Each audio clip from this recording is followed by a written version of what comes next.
Hi, good morning. Just recall what we have discussed in our last class. We have discussed about non-singular linear transformation. Now, what do you mean by a non-singular linear transformation? A transformation T is non-singular if T gamma equal to 0 implies gamma equal to 0. Also, we have discussed one theorem. Today also we are going to discuss one theorem. Okay.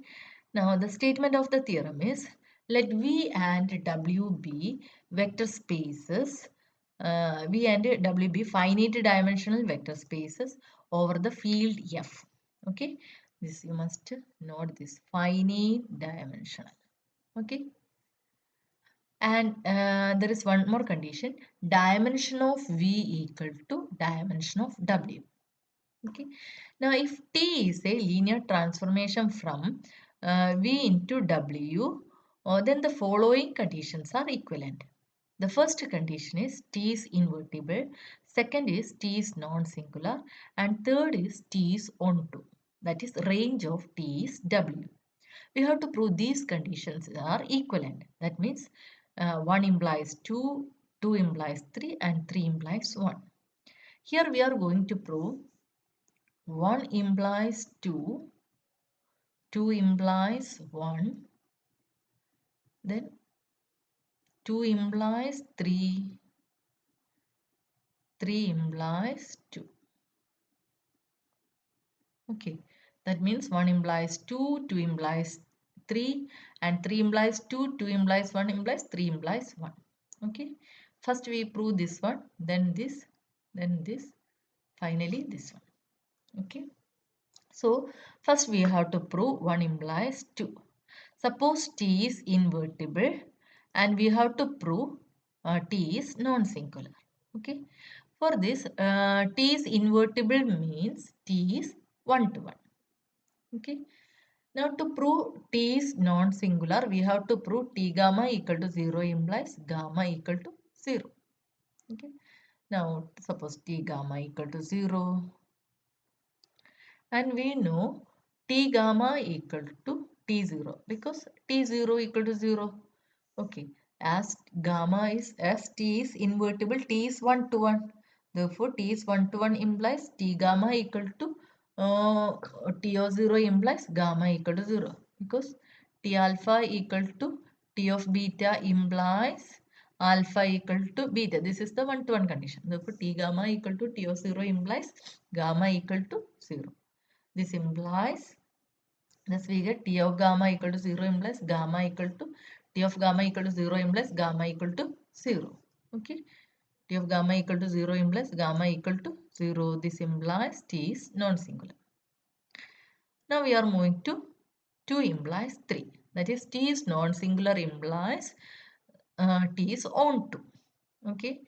The condition for T is non-singular is T gamma equal to 0 implies gamma equal to 0 and we have to prove range of T equal to W. Okay. Now what is T of gamma equal to 0? This implies gamma equal to 0. Then null space of T equal to set 0. Why or how? Null space of T is set of all alpha belongs to V such that T alpha equal to 0. But we have if T alpha equal to 0, then if T alpha equal to 0 implies alpha equal to 0. Therefore, this consists of only one element that is set 0. Okay. Therefore, n of t is set 0. This implies nullity of t is equal to 0. Now, using rank nullity theorem, we get rank of t plus nullity of t equal to dimension of v. Rank of t plus 0 equal to dimension of v, which is same as dimension of w as our hypothesis. Okay. This implies rank of t equal to dimension of w. But we know that R of t is a subset of W. And here we get dimension of R of t equal to dimension of W. That means range of t is equal to W. Okay. We have one result. If R of t is a proper, if W is a proper subset of V, then dimension of W is strictly less than dimension of V. We have this result. But here dimension of R of t is same as dimension of W. Therefore, the only possibility is W equal to V, or it's not W equal to V. That means here R of t equal to W. Okay, R of t equal to W implies t is onto. Clear? Okay, just again recall. We are taking t is non-singular. Therefore, t of gamma equal to 0 implies gamma equal to 0. This implies null space of t equal to 0. This implies nullity t equal to 0. This implies rank t equal to dimension v, which is equal to dimension of w. Okay. This implies r of t is equal to w. Now 3 implies 2. Suppose t is on 2. That is rank of t equal to w. Same procedure. Rank of t equal to dimension of w. Rank of t equal to dimension of w, which is equal to dimension of v. Rank of t plus equal to dimension of v. By rank nullity theorem, rank of t plus nullity of t equal to dimension of v. This implies dimension of v plus nullity of t equal to dimension v. This implies nullity of t equal to 0. This implies null space of t equal to 0. That means null space of t equal to 0 means t alpha equal to 0 implies alpha equal to 0. This implies t is non-singular. This implies t is non-singular. Therefore, we get 2 implies, 3 implies 2. Now we are proving 2 implies 1. Suppose t is non-singular and we have to prove t is 1 to 1. Okay, t is non-singular implies range of t equal to w. That means it is on to. Okay, now if we prove it is 1 1, then we have t is 1 1 and on to. This implies t is invertible. So to prove t is 1 1, suppose t alpha equal to t beta. This implies, already we have discussed yesterday this theorem, t of alpha minus t of beta equal to 0, t of alpha minus beta equal to 0. As t is non-singular, we get t of gamma equal to 0 implies gamma equal to 0. Here t of alpha minus beta equal to 0, therefore alpha minus beta equal to 0. This implies alpha equal to beta. Therefore, t is 1 to 1. Okay, now for the proof of on to, we have 2 implies 3, therefore non-singular implies it is on to. Therefore, t is 1 to 1 and on to, which implies t is invertible. Okay, now we are moving to one note. Now our theorem is applicable only if v and w are finite dimensional and dimension of v equal to dimension of w. No, this is not here actually. Now we are going to prove another result. Under the hypothesis of theorem 9, these conditions 1, 2, 3 are also equivalent to the following conditions. And the first condition is, if alpha 1, alpha 2, etc. alpha n is a basis of V, then T alpha 1, T alpha 2, etc. T alpha n is a basis for W. Okay. And the third one, there is, fifth one, there is some basis alpha 1, alpha 2, etc. alpha n for V, such that T alpha 1, T alpha 2, etc. alpha n is a basis for W. Okay. So first we have to prove these conditions implies these 5 conditions are equivalent. So we get 1 implies, we have 1 implies 2, 2 implies 3, also 3 implies 2 and 2 implies 1, and we have to prove 3 implies 4, 4 implies 5, 5, and 5 implies 1. Then only the equivalent condition hold. So here first we are going to prove 3 implies 4. Okay. Then we are going to prove 4 implies 5. Then 5 implies 1. Okay. So for 3 implies 4, first suppose that t is onto, and we have to prove, suppose that t is onto, and we have to prove if alpha 1, alpha 2, etc. alpha n is a basis for W, basis for V, then we have to prove that T alpha 1, T alpha 2, etc. T alpha n is a basis for W.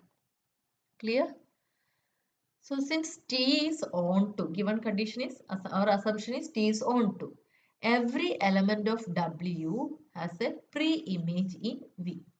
So you take an arbitrary element beta. That means there exists a alpha belongs to V such that, T of alpha equal to beta. Now alpha belongs to V. We assume that alpha 1, alpha 2, etc. alpha n is a basis. Therefore, this alpha belongs to V you can write as like this. Okay. Now T alpha is equal to this one. As T is linear, is equal to this one. That means our T alpha or beta, okay, is a linear combination of T alpha 1, T alpha 2, etc. T alpha n. Okay. Now this that means beta is an arbitrary element. Therefore, any element in W you can write as linear combination of alpha T of alpha 1, etc. T of alpha n. This implies W is equal to span of T of alpha 1, T of alpha 2, etc. T alpha n. Okay. Now, what about the number of elements in W? 1, 2, etc. up to n elements. That means dimension of W, sorry, here span of T, in this set we have n elements. And what about dimension of W? Dimension of W is same as dimension of V, and we have n elements. Therefore, dimension of W equal to n, and this is a set containing n elements that spans W. This implies this set is linearly independent. This implies that form a basis for W. Okay, therefore T alpha 1, alpha 2, etc. alpha n is a basis for W. Now, what about 4 implies 5? What is actually 5? There is a basis B1, B2, etc. Sorry, there is a basis alpha 1, alpha 2, etc. alpha n for V such that this is a basis for W. Given that V is a finite dimensional space, okay, therefore it has a basis. Therefore, for that basis as dimension n, that basis consists some element, let it be alpha 1, alpha 2, etc. alpha n. Using previous theorem, this that is the basis implies T alpha 1, alpha 2, etc. alpha n is a basis for W. So there is nothing to prove actually. Now for the 5 implies 1. Okay, suppose there is some basis alpha 1, alpha 2, etc. alpha n in for V such that this form a basis for W, and we have to prove T is invertible. For this we have to prove T is 1, 1 and on 2. Okay, or we have to prove T is on 2 and it is non-singular because 1, 1 implies non-singular. Okay, so here we are going to prove T is on 2 and T is non-singular. Now, suppose beta belongs to W and we have to prove there exists a alpha belongs to V such that T alpha equal to beta. Now, beta belongs to W, T alpha 1, T alpha 2, etc. T alpha n is a basis for W implies there exists a C1, C2, etc. Cn belongs to F such that beta is equal to this one. And as T is linear, this you can write as T of this one. Okay, and you mark these elements this as some alpha. Alpha is equal to C1 alpha 1 plus C2 alpha 2 plus etc. plus Cn alpha n. Then beta you can write as beta is equal to T of alpha. Thus we get T of alpha equal to beta. Therefore, if you take any beta belongs to W, there exists a alpha belongs to V such that T alpha equal to beta. This implies T is onto. Now to prove T is non-singular. It is very easy. Already we have proved that gamma belongs to V such that T gamma equal to 0. Okay. And we have to prove gamma equal to 0. To prove T is non-singular, we have to prove T of gamma equal to 0 implies gamma equal to 0. Okay. Suppose T of gamma equal to 0. As gamma belongs to V, gamma you can write like this. Gamma is a linear combination of alpha 1, alpha 2, etc. alpha n because these are bases. So T gamma equal to 0 implies this sum equal to 0. Okay. Now as T is linear, you can write like this. C1 into T alpha 1, C2 into T alpha 2 plus etc. plus Cn into T alpha n equal to 0. But T alpha 1, T alpha 2 etc. T alpha n is a basis for W. Therefore that set is linearly independent. Therefore equation 1 implies C1 equal to 0, C2 equal to 0 etc. Cn equal to 0. If we substitute Ci equal to 0 in this equation, each term 0. That implies gamma is also equal to 0. Thus we get T gamma equal to 0 implies gamma equal to 0. Therefore T is non-singular, which implies T is 1 to 1. Thus we get T is 1 1 and on 2. This implies T is invertible. Okay. Now there is another note. There is some note. The set of all invertible linear operators on a space V with the operation of composition form a group. The definition of group same as in our abstract algebra. Okay, the set of all invertible linear operators under the operation composition form a group. So that's all for today's class. Hope everything is clear. In the next section, we will start our next section, isomorphism. Okay.